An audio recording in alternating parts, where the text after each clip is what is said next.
Hello, welcome to day 3. And this is the summit focusing on healing and especially focusing on healing after miscarriage. And so today I'm really excited to introduce you to an amazing, amazing woman. Her name is Jennifer Dutton, and she does pelvic physio. So she really helps women who are struggling in the area of the pelvis. And she's come together today. She has this amazing talk for you that's going to help you after a miscarriage, but it's also going to support you in general if you have issues to do with your bladder, your bowel, your vagina, sexual function, anything like this. And she's going to draw your attention to maybe what direction you need to head in and how you can support yourself and the kind of things that you should be looking for in somebody like a practitioner or someone who can support you. And so thank you so much for being here, Jennifer, and I hand it over to you. Thank you, Penny. So I've actually developed a presentation just because it helps keep my flow going. So we need to share that to screen. Okay, so who am I? Penny, you have already introduced. I'm a pelvic health physio. I think most people hear that my accent is from the UK. So I qualified as a physio in the UK in 2005 and did 3 years in the NHS before moving to New Zealand in 2008. In 2008, I entered into a really small physio company called Proactive and was very nurtured and supported on my journey, just as a kind of musculoskeletal or normal physio.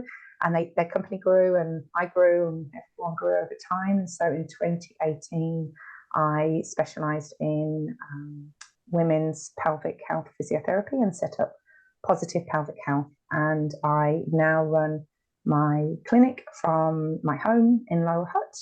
But I sometimes do Zoom consults around the country or even internationally. So although I am very much based in Lower Hutt, I can be able to help women wherever they may be.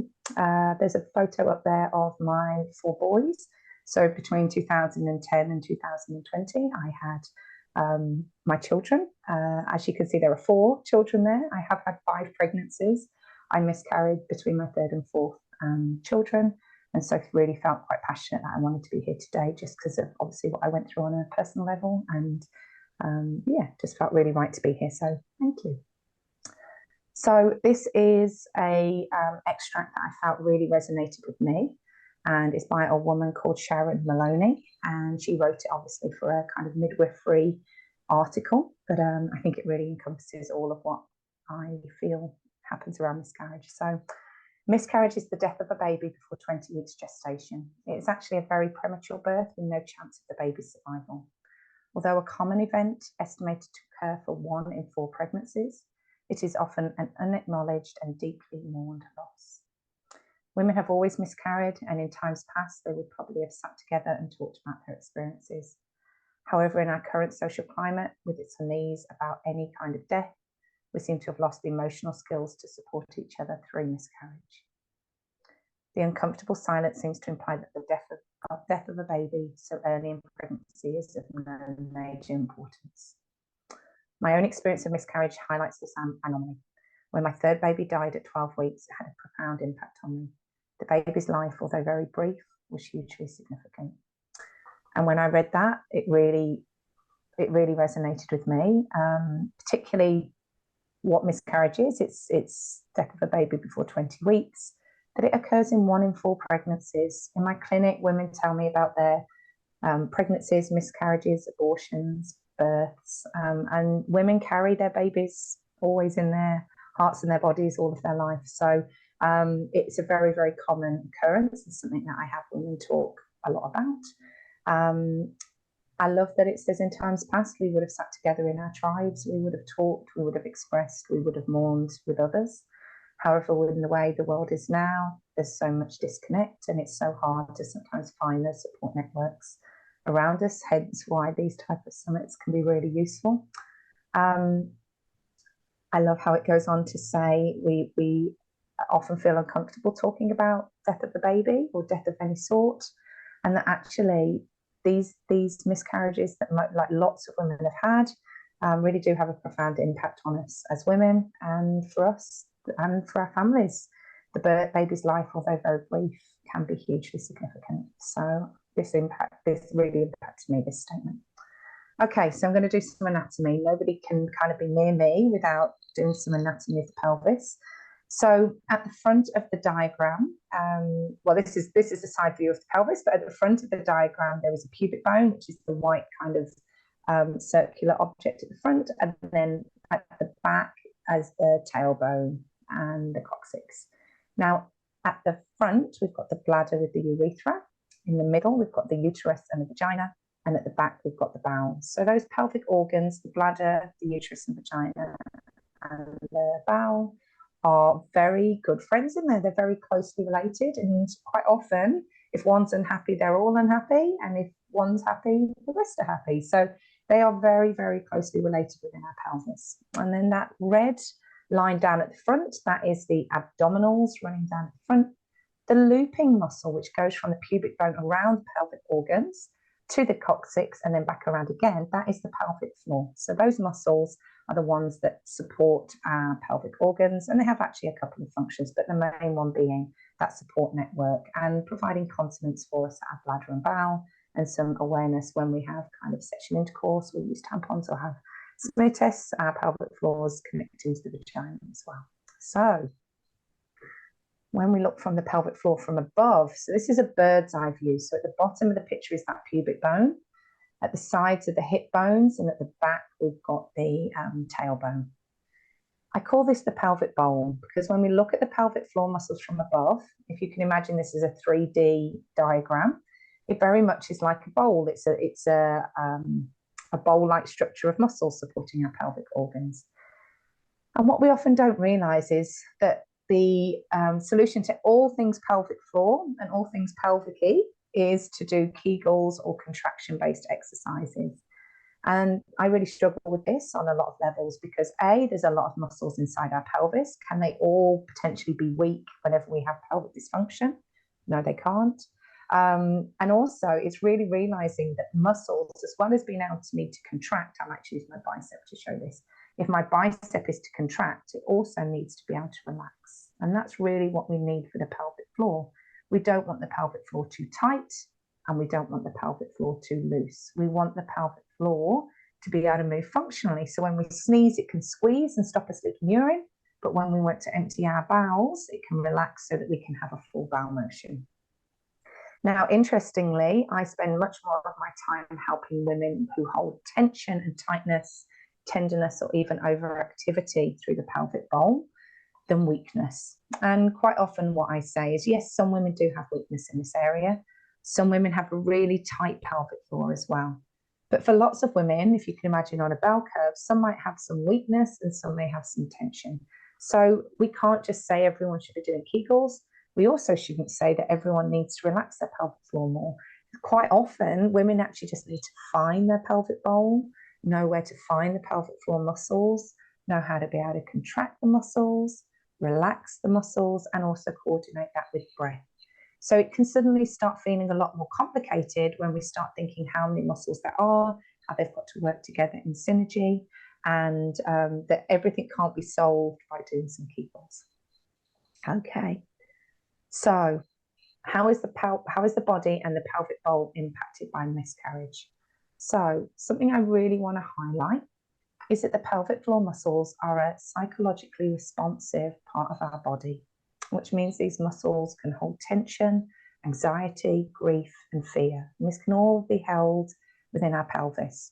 And this is partly why so many of the women I help hold some tension, because we carry a lot of stress and emotion in our body, and it goes to the pelvic floor. There can be other reasons why this happens as well with the tension, and actually I've made just a few notes here, so I'm just going to bring that up. Okay, so when we're pregnant, we definitely have physical changes in the body, and that can mean that the pelvic floor as well as the pelvic organs get impacted. Now, obviously, it depends how far the pregnancy progresses with how many changes take place. However, following miscarriage, the body actually has to adjust back to its non-pregnancy state. So when we're initially pregnant, we've got change happening. And then when miscarriage occurs, the body has to revert back to its pre-pregnancy state. Now, it's therefore common when we have a miscarriage that women will have bleeding, they may have pain, they may have cramping, and also the kind of pelvic scarring that can happen, internal bleeding, especially if someone's had an ectopic pregnancy, and all of the things that happen during the kind of loss of the baby, especially if something like surgical intervention might be needed. It can cause trauma, tension, and distress, for the woman, but also to the pelvic bowl. And it's this emotional and physical trauma that's taking place that can lead to that tension being held within the pelvic bowl.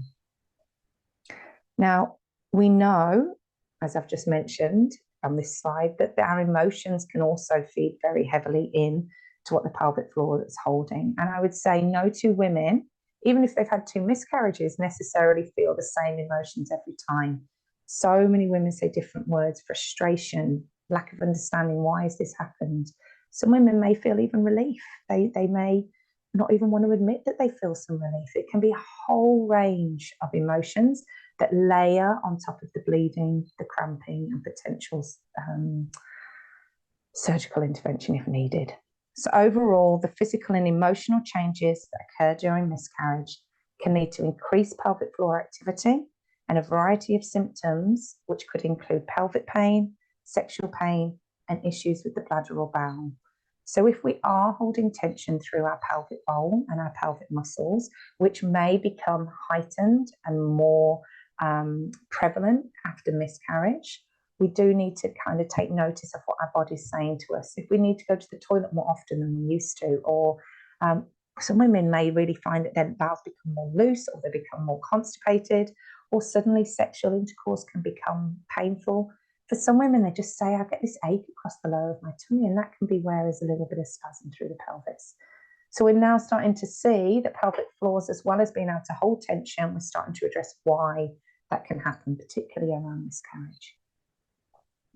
Okay, so healing. Pelvic health physios have a really beautiful opportunity to be able to spend time with women. I personally spend 75 minutes during an initial consult, and this really gives a woman time to explore, express, discuss, learn about her body, what's changed, what's been happening, and also on that journey of healing. We can really help as pelvic health physios to connect the kind of emotional and the physical side of what a woman may have been through in her miscarriage. And that does not mean that we are psychologists or counsellors, but we are able to acknowledge the emotional and the physical side of what could have been happening for a woman. I find women find it really empowering when they start to piece together almost their jigsaw puzzle, where they say, oh, I didn't understand why I started needing to empty my bladder more. I didn't understand why I started to get constipation. I didn't understand why sexual intercourse suddenly became painful, or I was suffering with some pelvic pain. It can be really, really empowering to kind of understand the physiology and what the body is holding because of the miscarriage. So helping women to calm their nervous system, connect with their body and pelvic bowl, and release muscular tension can all help heal trauma, pain, and dysfunction that may be being held. Okay, so here I am talking about the diaphragm, and you may be thinking, that's a little bit off subject. We're talking about the pelvis. Now, the diaphragm is a hugely influential muscle. It is housed within the rib cage, and it is very, very big and doming. So it's the muscle within our rib cage that allows us to breathe. Now, if you look at the diagram on the right-hand side, yes, we've got the diagram there of the diaphragm in the ribs. However, it mirrors the pelvic bowl, which is down in the pelvis. So it means that you've got almost 2 domes opposite each other. There's the diaphragm, there's the pelvic floor, and in the body, I'll do it that way, in the body it would be this way. So when we take a deep breath in, the diaphragm comes down and the pelvic floor relaxes and drops. And as we breathe out, the diaphragm comes up and the pelvic floor also rises. So it means that each breath we're taking, we can get the pelvic floor to move by using our diaphragm. And I would say this is the absolute foundation of helping a woman to find her pelvic floor, move her pelvic floor, and connect with her pelvic floor, but it feels relatively non-threatening to bring in kind of diaphragmatic breathing techniques. And obviously that helps to calm a woman's emotion, her kind of stress response, But it also is great to know that that diaphragmatic movement is stretching, moving, and almost doing an internal massage to the pelvic bowl. So if in doubt of whether you're holding some tension in your pelvic bowl, the best thing you could do is start with breathing and finding your diaphragm. So key points to consider in how I help women when they are kind of processing and healing in general, but also after miscarriage is, yes, they need to find their breath. We need to be aware that the pelvic floor needs to be able to get strength from length. We need that pelvic floor to be able to contract and relax in order to function optimally. And then the last but not least is helping a woman to find her kind of inner balance. We are all very good at rushing. It's very rare I don't meet a rushing woman in my clinic. And with that comes stress, fastness, pace, work, life, family, friends, and lots of responsibility that we're all holding. So helping women find ways to manage her global balance in things like yoga, Shakti mats, rolling, massage, acupuncture, other ways that she can help explore that kind of global tension that she may be holding throughout her body. Because what I often explain is that an outside-in approach is often is a lot easier than just focusing on the inside. So getting tension out of our shoulders, our rib cage, our pelvis, even our feet can make a difference to the inside for the pelvic floor. Because really, the pelvic floor is looking to those outside muscles and they're going, well, they're tight and not moving, so I'm not going to either. Whereas when the pelvic floor is allowed or enabled or empowered to move, it looks to its friends and says, well, the glutes are moving and the hip flexors are moving and the diaphragms are moving, I'll move too. So it's really about trying to take a very holistic approach to helping women look at their breath, their pelvic bowl, and then their global tension and wellness. So last but not least, holistic pelvic care. I was really lucky to be able to train with an amazing pelvic health physio in America. She's called Tammy Lynn Kent.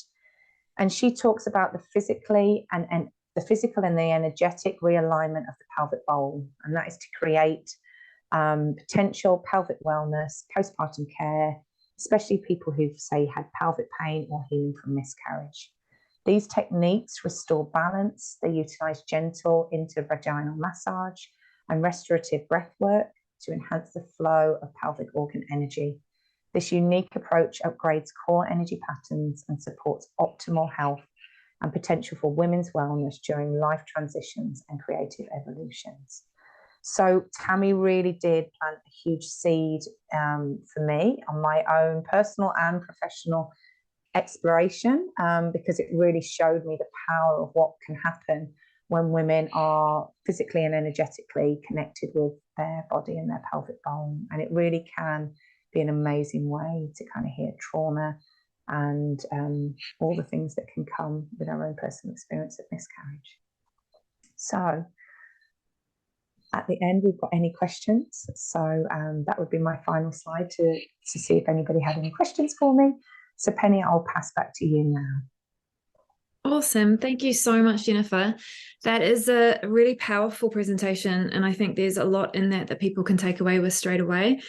One of the things that you mentioned were the breathing techniques, and you said you were talking about diaphragmatic breathing. And I wondered if you could just give an example of an exercise that somebody could take away and just do right now.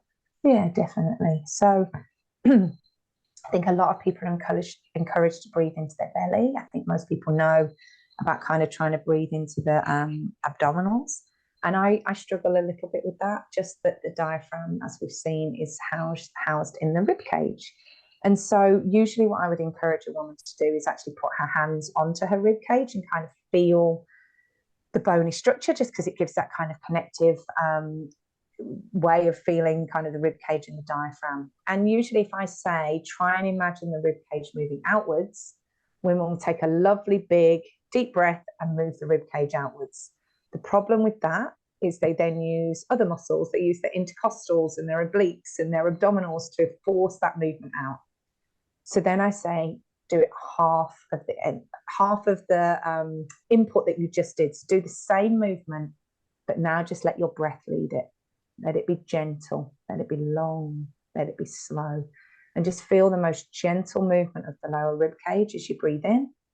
And then allow the breath to leave from the lower tummy first. And that then allows that slow, controlled exhalation to occur. Again, not using loads of different muscles. So what we really want to do is have a beautiful, gentle expansion of the lower rib cage, and then a breath leaving from the lower abdominals first. And often women go, that feels really good. And I'm like, yeah, it shouldn't feel hard work. It shouldn't feel like you're forcing anything. It should feel really natural. And when women find the diaphragm in that gentle, connective, long, relatively slow and gentle way, I often feel they want to be actually more engaged in breathing like that because it feels so good. And only within a few breaths, they start to go, I just feel so much better. That's really good. Yeah, I think because I have done that rib cage one before with my hands, and I think I was forcing it too much. Yeah. So when you said just do it like half the input, I'm like, oh yeah, that feels real nice. So yeah, thank you for that. That's a really powerful one. And so you said doing this kind of exercise is also going to help women understand whether they have tension in their pelvic bowl. How will they know from doing this exercise, or is there a different way to know? Look, there can be signs that we're holding tension, and that often leads into the kind of pelvic dysfunction because the muscle can't move properly. So problems with the bladder could be things like needing to urinate frequently. Maybe women have leakage. They could even have pain when they're trying to empty their bladder. They may not feel fully empty. They may even have hesitancy when they sit down on the toilet and then nothing kind of comes. So usually if there is tension around the bladder, those would be those types of symptoms. Around the bowel, it can be difficulty emptying the bowel, not feeling fully empty, even again, pain, hemorrhoids, anal fissures. And then vaginally, again, if we're holding tension, it would usually lead to either pain at penetration or maybe deeper inside the pelvic bowl. So if a woman's got kind of a change in symptoms, some new stuff cropping up, and she's going, oh, my bladder, my bowel, or sexual intercourse is feeling different and not quite right, that's probably a sign that there could be some pelvic dysfunction. And we can't necessarily say it's definitely tension, or we can't say it'd be weakness, but that would be a good place to start, would be going, okay, do I actually just need to connect into my pelvic bowl, do some breathing, calm things down and get things moving? Because as I say, that's kind of the foundation of just getting that contract, relax going. Now, for some women, they hold tension and don't necessarily have an extreme of symptoms. It could just literally be where women have disconnect. They sometimes go, I just don't want to go down there, or I want to go there, but I don't kind of know how. And so I find just having the breath is a beautiful way of just connecting with the body in quite a safe way, because it is a little bit away from the pelvis.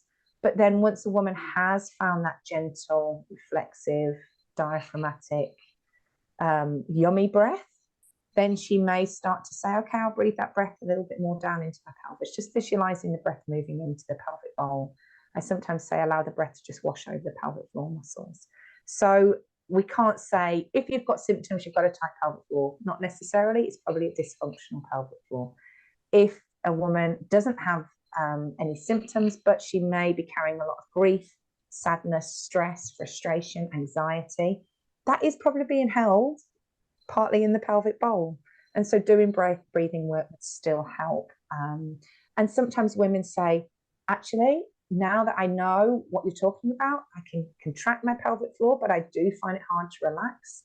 So there's lots of different ways of helping women explore their pelvic bowl, and hence why I spend 75 minutes with women, because it's kind of not as easy as just going, oh, if you breathe, you'll release the tension, but it is a really good place to start. Yeah, absolutely. And I love I just love that your work connects the emotion and really acknowledges the emotion a lot, and you're speaking to your clients about that. I think that's so powerful.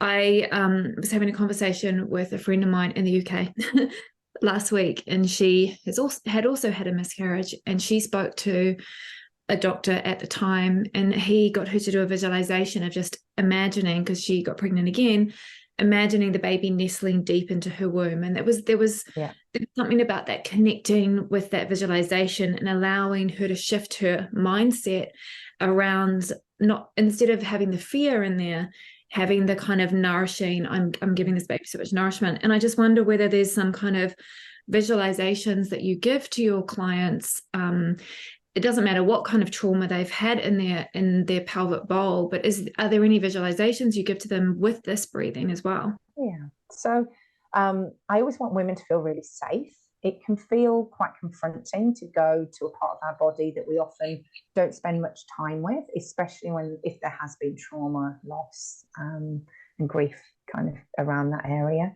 So a really simple thing a woman can do, I often say, imagine it's breath, water, or light, and literally it's going to run down the left side of your body, and it can just wash over the left side of that pelvic bowl, cleanse away any stress or tension you may be holding. Let that breath, water, or light leave through the vagina, go down into the earth, because it's actually really nice to have somewhere to take the breath. And then I would say go on the right side. So water, breath, light running through the right side of the body, over the right pelvic bowl, out through the vagina, down into the earth. And then I'd say do both together. So breath through left and right side, both sides together, cleansing, washing, moving, shifting any congestion that may be held, and then letting that leave through the vagina and go down into the earth. And so it's almost like an active visualization, rather than saying just picture the pelvic floor muscles, picture them releasing.